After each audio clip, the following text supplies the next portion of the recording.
Hello there, and welcome to the second Hockey.org podcast. With me tonight, I have Josh Burke and Gabriel.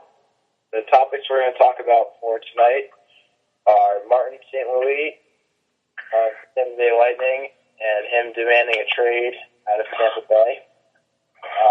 We're also going to touch into topics about players that might be up for trade, including Ryan Miller, who just recently got traded, Thomas Vanek, Ryan Callahan, Matt Moulson, Ryan Kesler, and a few others. We're also going to touch on college hockey in anticipation of the Frozen Four coming up. Who do we think will be the teams that make it to Philly?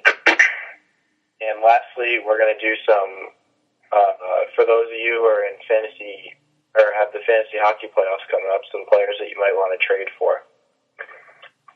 So first, we're going to start off with Martin St. Louis demanding a trade out of St. Louis. He clearly a little upset with his GM, Steve Yzerman, for not picking up initially for the Olympic team. So first, we'll go to Josh. What your thoughts are? I mean, I've never heard of a player doing this before, just because he didn't get picked to a team. And what do you think about that? I think that it is a strange thing that he sort of is demanding it, but I think the stranger thing is that it's public. I'm sure this happens more often than you think behind the scenes with these guys, but for him to make it sort of public, and he basically confirmed it this week that yes, he has had conversations about wanting to leave the team. What I think about it too, it's an interesting thing because it's trying to separate the whole Olympic selection process from your team, and this is where a lot of people have brought up the fact that maybe we shouldn't have these NHL general managers, NHL coaches being a part of this Olympic selection process. Maybe that needs to be something separate, and this is an example, a very good example of why. From Yzerman's perspective, he has to be as objective as he can when he's selecting the Olympic team, and I think he was, and I think that his decision to not include St. Louis, although some people would disagree with it, me included, I think he should have been named initially. In fact, no one in the NHL had more points in between the two Olympics. Nobody. Crosby, not even Canadian, but nobody in the NHL had more points than St. Louis in those last 4 years. But from St. Louis' perspective, I can understand it. I mean, he's a loyal guy. He's been very loyal with the fact that the Lightning gave him his opportunity. He was not a high draft pick. I'm pretty sure he was undrafted. Out of the University of Maine, he was a throw-in with a deal for Calgary years ago and really made his own way. And the Tampa Bay Lightning gave him that opportunity. Now, with that said, he kind of feels like Steve Yzerman represents the Tampa Bay Lightning, and they sort of slighted him a little bit. So I can understand maybe wanting a change of scenery at his age too, and it could be related to that. It could be related to a bunch of other things that we don't know about. But do I think it's justified? Yeah, I do. I think that it's his right to say that and his right to do that. Jeff, you being a Rangers fan, I'm sure when you heard about this, you were pretty excited that Martin St. Louis has been an outstanding player, wants to go to the Rangers and only the Rangers. Do you want to say a little bit about that? I mean, yeah, definitely. St. Louis is obviously a great player. He during the off season, he actually lives in Greenwich, Connecticut, which is right down the street, basically from New York City. So it makes sense for him to do that, especially call out the Rangers, saying he would love to play there. But the whole deal with St. Louis, he's 38. I think he's got 2 years left on his contract. Don't get me wrong, he'd be an awesome addition. But the whole situation with that is that I feel like Yzerman did what he had to do to create his team. He left him off the list, and then St. Louis was a little angry about it. So he obviously requested a trade. But I feel like there's still more behind it that we don't really know about. I really don't see him going anywhere, in my opinion. Just because I don't know, they're going to ask for a lot. And I don't think anyone will give up enough for him. I'm going to agree with you on that. I don't see St. Louis being moved before the trade deadline. If this carries on and they don't make up, I could see something in the off season. But I understand St. Louis upset time, you're a professional, and you have to realize that there's business decisions that go along with this side of hockey. So just because you didn't get picked for a team, which, I mean, it definitely is upsetting. It's happened to all of us not making a team. But I don't think that gives you a right to cry out kind of like a baby and say that you don't want to play there anymore, that you give in the trade. So as a professional athlete, you have to roll with the punches and keep playing. But yeah, which, I mean, he'll definitely keep doing. The guy's putting up more points now than he did when he was younger. It's crazy. Yeah, I mean, even since they came out with his whole trade demand, whatever, he's scored 4 goals in 2 games or something crazy like that. Like it's not like he's taking it out on the ice at all. I mean, he's demanded a trade, and hopefully, in his mind, hopefully they'll get something done. But if not, he's still going to play hockey. So, in that respect, I sort of agree with you that maybe they shouldn't move him because it's not really affecting his play on the ice. So, right. Very true. So we'll move on from that, and we'll look at about 6 players right now who are more than likely going to be moved at the deadline. We'll start with the big trade that happened yesterday, and that was Ryan Miller and Steve Ott going to St. Louis from Buffalo, or 2 days ago, sorry. And then the fallout from that is Pat LaFontaine then resigns from the Buffalo organization. So Jeff, we'll start you off on this one. What do you think of the trade? And just I'll go on a little bit about that. Well, I think for both parties is a great trade for both. Buffalo needs to do something. Obviously, they're having a tough season this year. Miller is their best player. Well, hands down, their best player. And he went to St. Louis, which St. Louis is easily a cup contender. Their team, I mean, if you watch them, they're a lot of fun to watch, especially now with a proven goalie. Not saying Halak wasn't, but Miller is a much more, I feel like, capable goalie. They're easily, I think, one of the top teams in the league now. For Wilson, I think it was good for him as well because he needed to change of scenery. He started to kind of drop off for a little while. Seems like Hitchcock started to, put him on the back burner for a little while as well. So, I mean, I think it was good for everybody. Steve Ott's obviously a great player. St. Louis is gonna be dirty. Interesting fact is that Buffalo has traded their 3 captains. They traded Thomas Vanek, Jason Palmerville, and Steve Ott. And we're in the sea in Buffalo doesn't mean longevity really at this point. Yeah, well, yeah, I know. Josh, I know you're a goalie and probably a huge Ryan Miller fan. What does this do for him personally in his career? And do you think he'll end up resigning in St. Louis? I think it's an interesting trade. I completely agree with both of you that it's a good trade for both teams, but more importantly for St. Louis in the here and now, because I think it makes them a contender. And I think that Ryan Miller staying or going, I think it depends a lot on what happens this year. If they make a nice run into the playoffs, yeah, I think he probably resigns there. Do I think he resigns before unrestricted free agency starts? No. I think he sees what's out there for him. So maybe there's a better option. But I do think that it depends on what sort of happens this year. And just to go on that a little bit more, like St. Louis this year, adding a Steve Ott, I mean, there's certain things you need to win Stanley Cup. You need great goaltending. Ryan Miller can provide that. You need role players, Steve Ott. And you need guys who can put the puck in the net, which St. Louis has plenty of. They're a balanced scoring team. They get it from both forwards and defense. So I'd be watching out for St. Louis this playoff here. It makes the already dominant Western Conference a little more scary.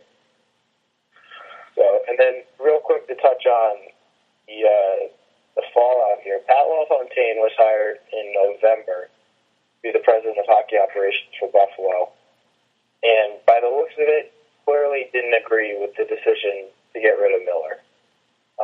Not really too much has been said about it. Seems like him and the rest of the higher ups in the organization weren't really on the same page, so he's going to return back and work for the NHL. Buffalo got, a decent haul in return, and there have been talks about flipping Halak and flipping Chris Stewart again. So, not all bad in Buffalo. But what do you think Pat LaFontaine had in mind? I know he wanted to try and re-sign Ryan Miller, but what could he have so against this trade? Well, what he had against the trade, I don't think it's the trade itself. I don't think he can argue that they got a nice return. I think it's the trade at all. I don't think he wanted to get rid of Ryan Miller. Ryan Miller's still, he's in his 30s now, but he's playing really, really good hockey right now. And like I said before, what you need in order it's sort of looking at it from this perspective. You have a known in Ryan Miller. Okay, he's a great goalie, and he's a good goalie, and he's a good goalie to build around. And I know he's not as young as he can be, but in 2 or 3 years with Buffalo, assuming they're going to get a lot of draft picks and prospects, they could be a good team. But now you're going into the unknown, which maybe is what was going on in Pat LaFontaine's head. Jonas Enroth, is he going to be able to handle it? I don't personally think he can handle the number one. He's not going to replace Ryan Miller. So now you're going to be looking at your prospects and Matt Hackett. Maybe, maybe not. You're going to be looking at free agency. It's a lot of unknowns there. And I think he was, wanted to try and figure out how to keep Ryan Miller happy and keep Ryan Miller there, because if he could help build around that, maybe in a year or two, you could be more of a, I wouldn't say contender, but at least someone who can challenge for the playoffs. Yeah, I definitely agree with that. I'm still a little bit shocked that there must have been something, again, that behind the scenes that we have no idea happened, because, from what I read, LaFontaine was told about every single move that was, like, in the book or in the works, and he kind of just, left unexpectedly. But, trading, obviously, your best player, your star player, and Ryan Miller is tough, and, I don't know. I'm really confused why I did that. But, yeah. I don't know. He'll definitely fit somewhere else in the NHL for sure. He's a great player. He's a smart guy, so we'll definitely do something. We'll move on from Ryan Miller, and we'll touch on another former Buffalo Sabre, current New York Islander, and that is Thomas Vanek. The Islanders gave up a lot for Vanek at the very beginning of the season.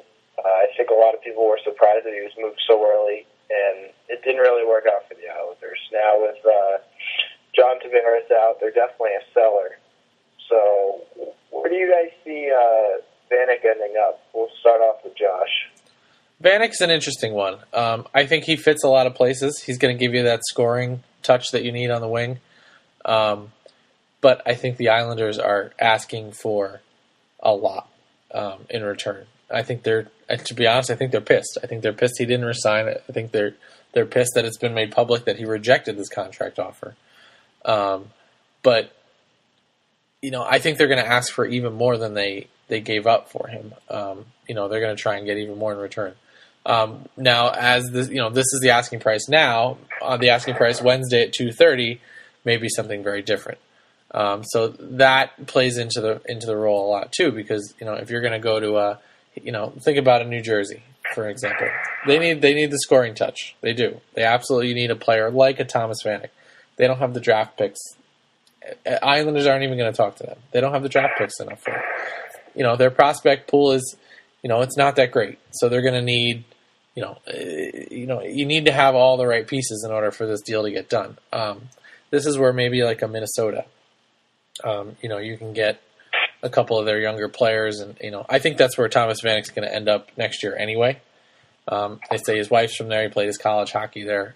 He really, there are a lot of links for him to go to Minnesota. So maybe trading him there might be a great idea now, if you're Minnesota. But or you can just wait until free agency. But I think the asking price is high, and I think you're gonna be surprised. He'll be if he goes, which I think he will go, but I think he's going to go pretty late on Wednesday. It'll definitely be interesting to see what happens with him. One of the better goal scorers that's available. Jeff, you want to add something real quick about Vanek before we move on to your boy Callahan? Yeah. Vanek, he's an interesting case. No matter where he's going to go, he's going to produce. He always has. Probably always will. He's still a good age, but the Islanders, if I were them, I'd dump him for something as quick as they can, because are going to get a lot, like Josh was saying. Minnesota was one I was thinking about. I could definitely see him going there. It's just, again, what the Islanders would be asking for is what I'd love to hear, because, the Wild have to give up something good for the Islanders what the Islanders are going to ask for. So, we'll definitely see. Vanek's a little interesting though, just because of all the stuff that happened with him in the Olympics too. So, from what I hear, he's kind of like a head case in a way. But I don't know. He puts up the points. So that's all you really need. Exactly. So, and as much as it kind of sucks for the Islanders, because other teams know that he's not going to resign with the Islanders. So, the Islanders need to get something for him, so it kind of puts them in a little bit of a disadvantage. If I were teams offering a trade, I need to throw the kitchen sink at them because, they have to get something for him. They can't keep him away for nothing. So, the only thing that's going to drive the asking price up is how many other teams are interested in his service. But, I would definitely say that the Islanders have somewhat of leverage, but they do need to dump him for something, so we'll see. So we'll move on from Vanek to the Rangers captain, Ryan Callahan, who has been the hotbed of trade rumors. And Jeff, we'll start off with you, due to the fact that the Rangers are your favorite team. Yeah. What does it feel like to know that the captain could be going?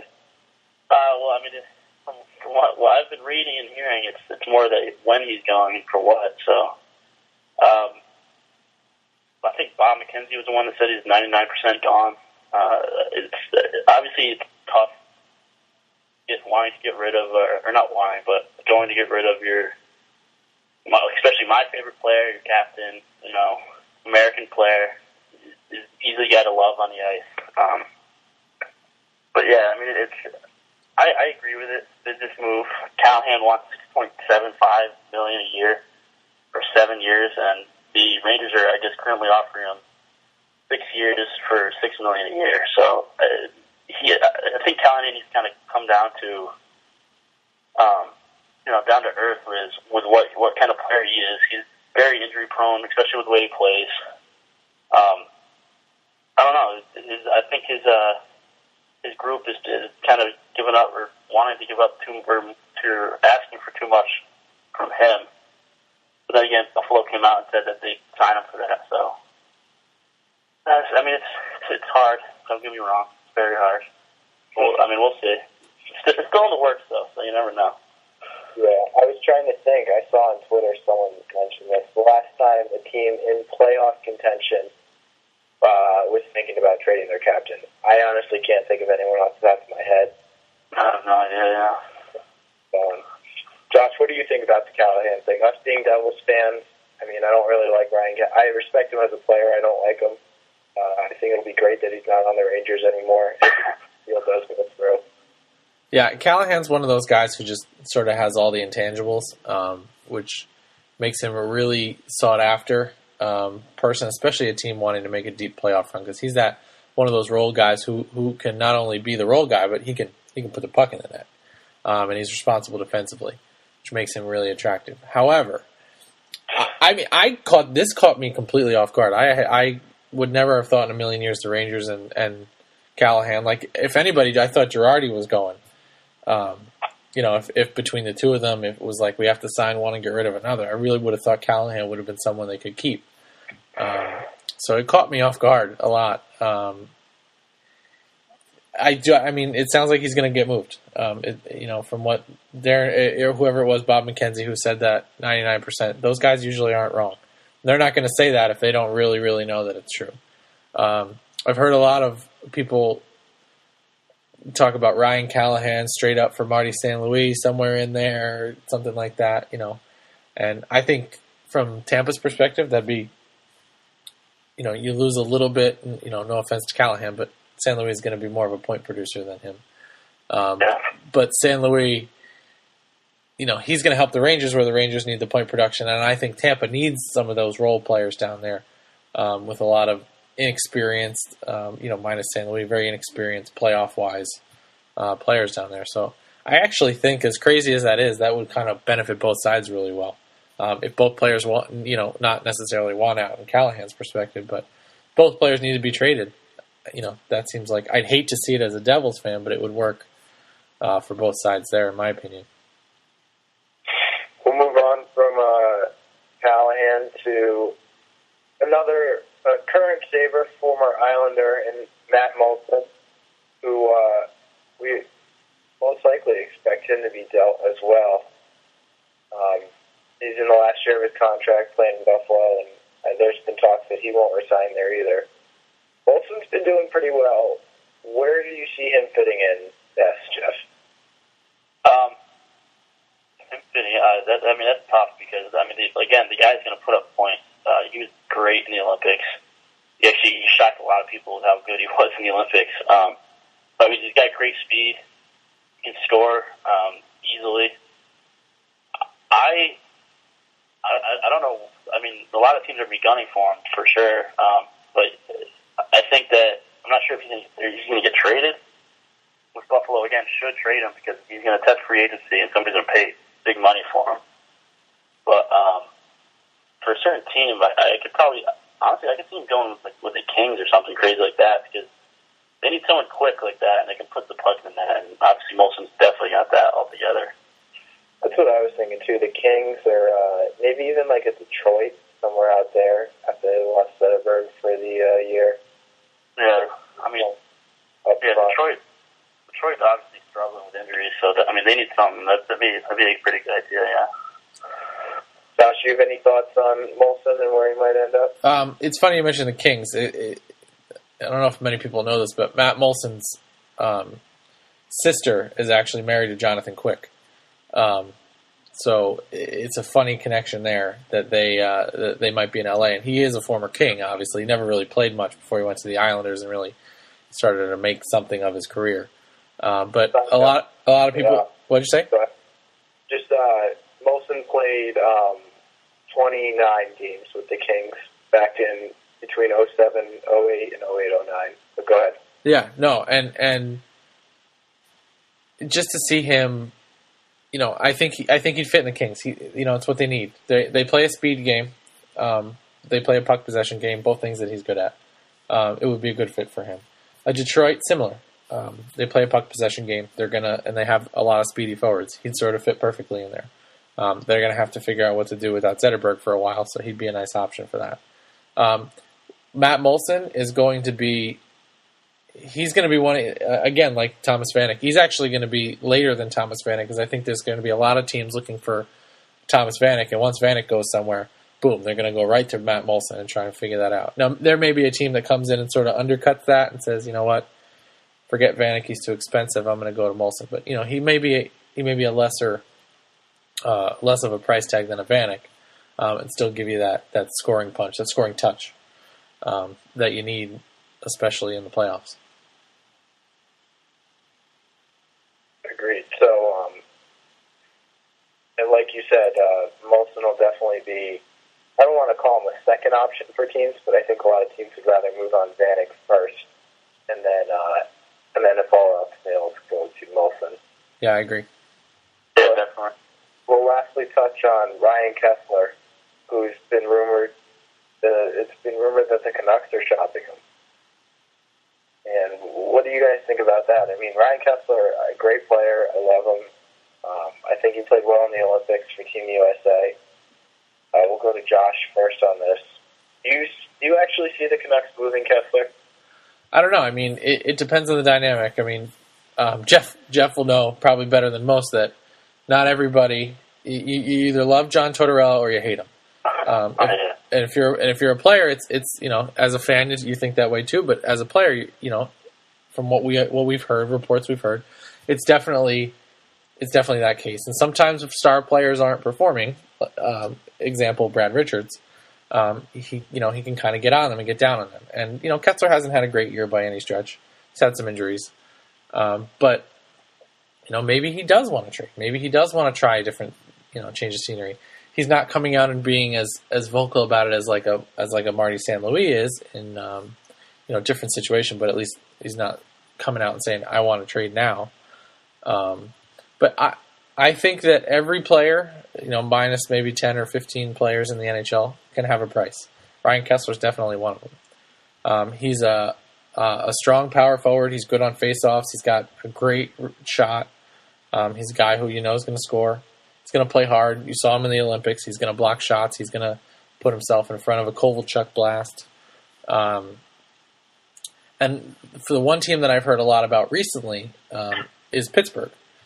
And it's interesting that Pittsburgh would choose that because they're pretty stacked down the middle. You have a Crosby and a Malkin ahead of him. And he would sort of be an upgrade from a Brandon Sutter. A little bit more of a scoring touch, a little bit bigger, a little bit better on faceoffs than even Brandon Sutter is. So I would make that's sort of a similar thing to a Ryan Miller going to St. Louis, where if you put Ryan Kesler on Pittsburgh, watch out, you're going to have trouble in the East. But yeah, I think he definitely could be traded. I wouldn't be surprised if he was. Jeff, what are your thoughts? Because we know that the Rangers, we joke around about this, that the Rangers are in on every trade. Yeah.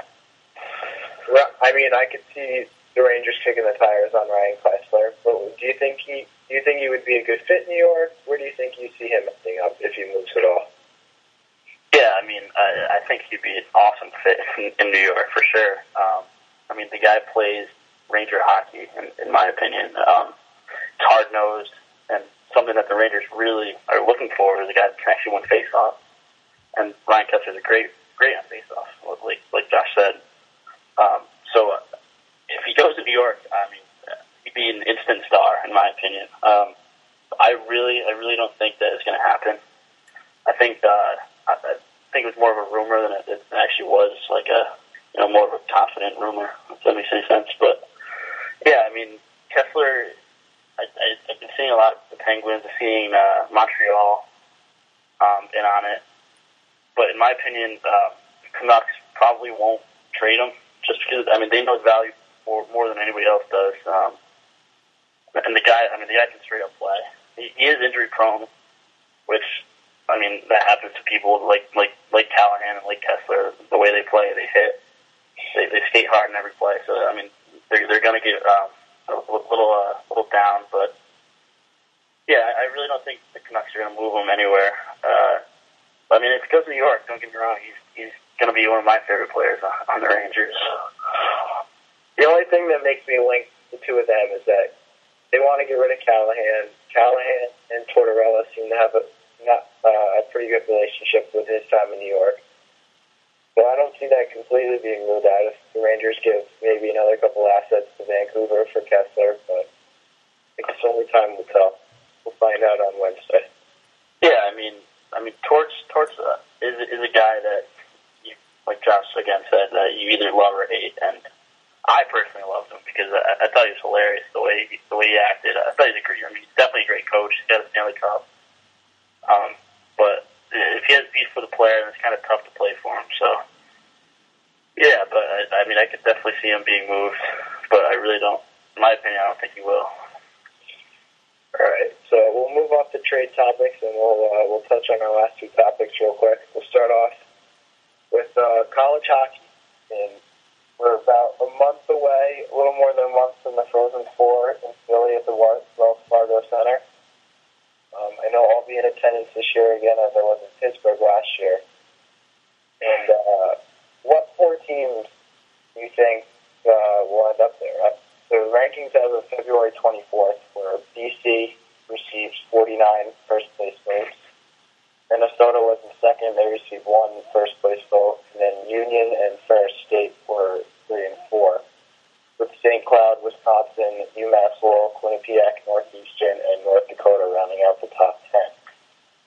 I think Boston College is a lock to be there. Been having a great season. I see Minnesota and Union all staying in the top 3 as well. I think really it's going to be the 4th spot that ends up for grabs. And someone that's in the top 10 now will most likely grab it. Go to Josh first. Who do you see jumping up and taking that 4th spot? See, it's an interesting one. I think you really have to think a lot about last year, too, and think about even just the final game, Quinnipiac versus Yale. Who would have called that one? And Quinnipiac's still in that top 10. I mean, you got to give them a little bit of an edge because they're going to have guys that were there last year and are going to be motivated and know how to do it. And even Yale, I mean, they're in the top 20. So you can see them sort of moving up. St. Cloud State is always a good team. They're always putting a good team on the ice.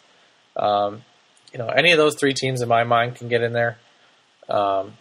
Ferris State, I kind of see them maybe not being that fourth place team come this tournament, but you never know. But I think you got to look mostly at like a Quinnipiac, someone who knows they've been there. They're hungry because they lost last year. They're going to have guys who are going to be even more motivated. I'd look at Quinnipiac to maybe jump into that fourth spot. All right, Jeff? Yeah, I mean, I definitely agree with you guys BC, they're like disgusting.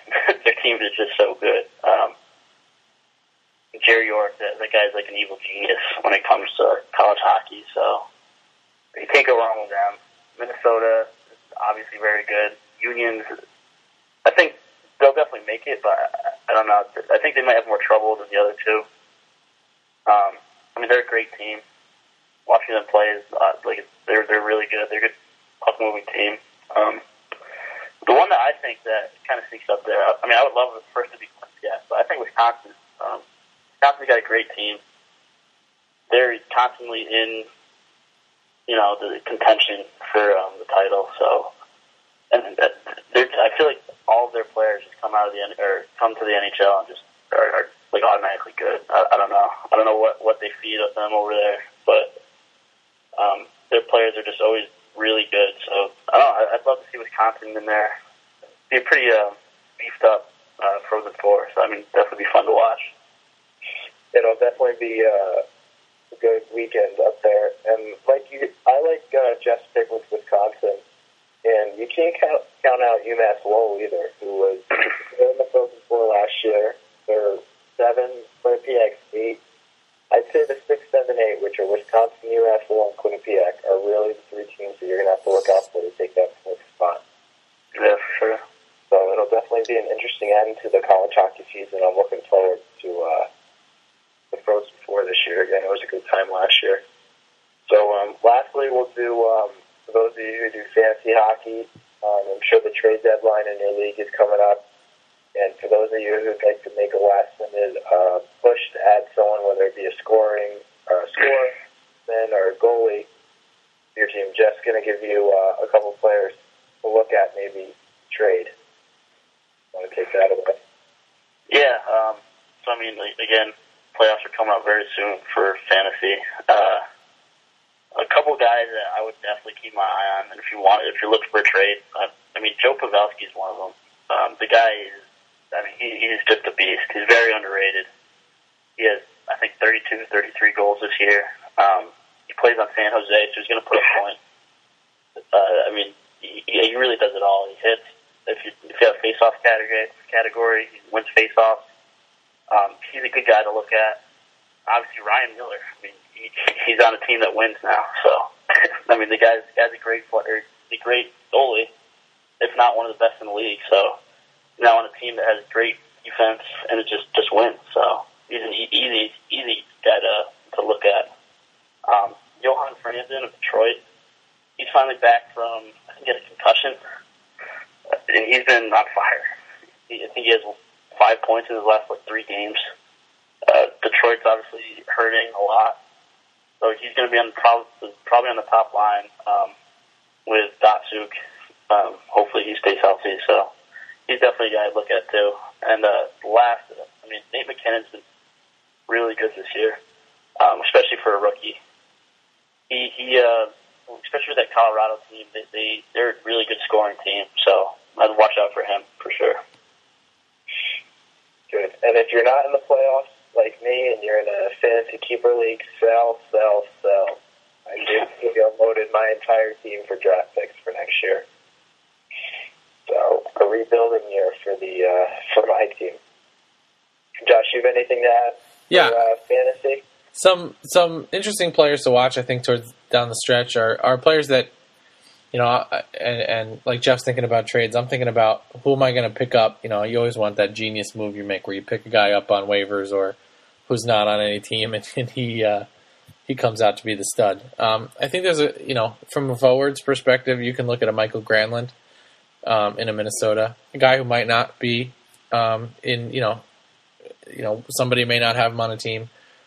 He had one hell of an Olympics for Team Finland, and I think you really have to keep your eye on him in Minnesota, playing with the guys he plays there. I mean, he definitely can start going on a run. Defensively, defensively, you're looking at a guy like Eric Jelena from playing on New Jersey.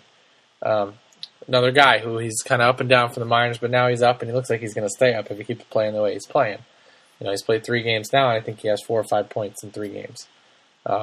He's going to be out there the majority of the power play. He's got that big shot. If he doesn't score on that shot, the goalies can't handle the rebounds. It's going to get you points. Where he may hurt you is the plus-minus, but it depends on how the rest of your team is sort of set up. Maybe it'll work for you that way. In the net, guys to keep an eye on. The Heritage Classic today, Roberto Luongo not starting again. Eddie Lack getting a start again. He did lose, but if he starts getting more starts, I mean, he's a guy that maybe can put up the numbers. And another same guy is San Jose's Alex Stalock. He's sort of similar thing. He's playing better than Antti Niemi right now, so he's getting more starts. He's a guy who's going to get the wins. He's going to get the saves. He gets the goal support. So just some guys to keep an eye on. Maybe if you're looking to pick somebody up as like a gamble. But yeah. Yeah, I mean, a couple guys I'd actually add. I mean, Ben Scrivens, that guy's been hot this year. He's 44% owned in Yahoo League, so he's probably out there if you're unless you're in like a really big league. But that guy, I mean, he's on Edmonton, which is not the best team, but I mean, he's got a 2.02 GAA. So I mean, I'd definitely look at him as well. The only other player I'm going to throw in there is my boy Jaden Schwartz. I actually just fished him out for, it was like an 11th round draft pick. He's had a pretty stellar season. He's got 19 goals and 23 assists, plus 22 playing for St. Louis. And St. Louis is going to score. With their goaltending now, they're going to be fine. So I think that's someone definitely look out for. So that'll do it for our podcast this week. Thank you all for tuning in, and we look forward to talking to you guys next week. Thanks for joining me today, guys. Yeah, thanks. Thanks a lot.